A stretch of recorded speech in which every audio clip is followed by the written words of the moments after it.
विषय पर चर्चा करेंगे कि क्या कारण है कि 26 तारीख को ही भूकंप और प्राकृतिक आपदाएं आती हैं, उसका वैज्ञानिक और ज्योतिषीय कारण क्या है।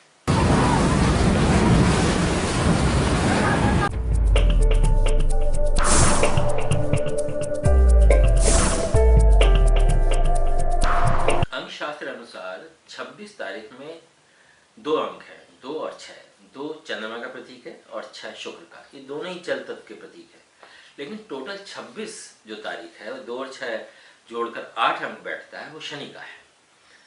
ध्यान रखिए कि जहर जब ही उगला जाता है जब अमृत हो। यानी जब समुद्र मंथन हुआ था तो पहले जहर हुआ था, फिर अमृत सबसे आखिर में आया था।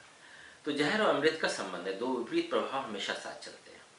इस प्रकार 26 तारीख जो शनि का प्रतीक है, और जब इस प्रकार से 2 और 6 तारीख चंद्रमा और शुक्र का जल तत्व रूपी अमृत रूपी प्रतीक होता है, तो जहर उगलने के ज्यादा से ज्यादा हो जाते हैं।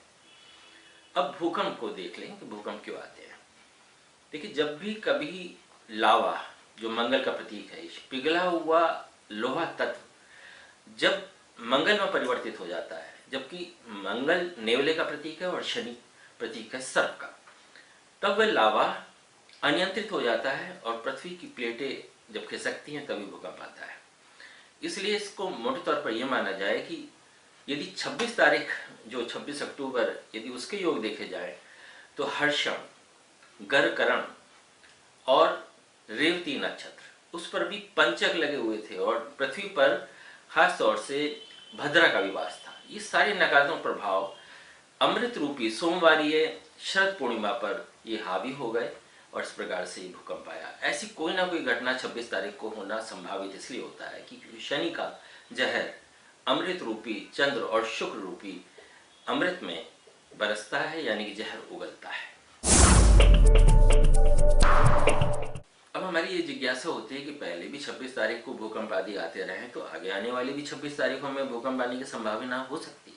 हाँ, बिल्कुल हो सकती है। उसका कारण आप जान चुके हैं, हम ज्योतिषीय और आध्यात्मिक और वैज्ञानिक कारण जान चुके हैं। अब तीनों ही दृष्टिकोण से हम जाने कि कैसे बचा जाए इन प्राकृतिक आपदाओं से। तो ध्यान रखिए कि मंगल यानी कि पृथ्वी का पुत्र मंगल यदि पृथ्वी की गोद में दिया जाए, जिसके 5 पदार्थ पृथ्वी पर है मंगल के, यानी कि गुड़, सौंफ, शहद, लाल मसूर और बतासे, ये 5 पदार्थ ऐसे हैं कि यदि पृथ्वी की गोद में दिया जाए तो मंगल शांत होता है, यानी कि पृथ्वी माता की दुलार पाता है और उसकी उग्रता कम हो जाती है। तो लावा जो अनियंत्रित होकर जो पृथ्वी की प्लेटों को खिसकाता है, उसमें कमी आ सकती है। ये अधिकांश लोग यदि मंगल को करें या इतवार को करें तो बहुत लाभ होगा। इसी प्रकार जो 5 पदार्थ पृथ्वी पर जाते हैं, तो जो पृथ्वी पर कीड़े मकोड़े होते हैं वो शनि का प्रतीक होते हैं। जब वो आहार लेते हैं तो शनि भी जहर उगलने की प्रकृति को अपने को शिथिल कर लेता है। इसी तरह से यदि शनि का जो 8 पदार्थ हैं, गरीबों और सहारा बेसहारा को यदि मदद की जाए किसी प्रकार से, या शनि के पदार्थ दान किए जाए, तो उससे शनि अपने जहर को शिथिल कर लेता है। ये 8 पदार्थ हैं: काली उड़द, सरसों का तेल, काला नमक, काली मिर्च, काले कपड़े, काले जूते, काले मोजे, काले छतरी, काला सीमेंट। इस तरह के पदार्थ यदि किसी की मदद की जाती है, बेसहारा लोगों की, गरीबों की, तो शनिदेव एक कुप्रभाव को शिथिल कर पाएंगे। इस तरह से 26 तारीख के अमृत रूपी योग में जहर नहीं उगला जा सकेगा और अन्य दिनों में भी प्राकृतिक आपदाओं और भूकंप से बचा जा सके।